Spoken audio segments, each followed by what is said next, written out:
Nikoh shartnomasi bu ishonchsizlik emas, balki huquqlaringizni himoya qilish demakdir.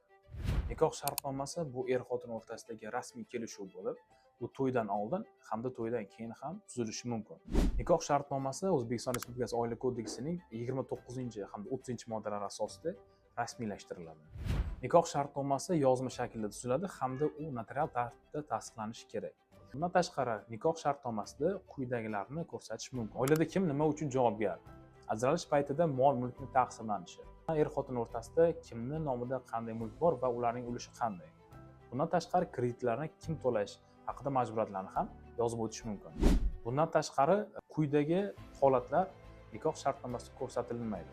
Ya'ni bular shaxsiy huquqlarni cheklash, qarindoshlari bilan ko'rishish, qandaydir ishga kirish yoki kirmaslikni taqiqlovchi holatlar hamda biror bir tarafni kamsituvchi holatlarni kiritish mumkin emas. Nikoh shartnomasini tuzish asosan kimlar uchun kerak? Birinchisi, katta biznes egalari.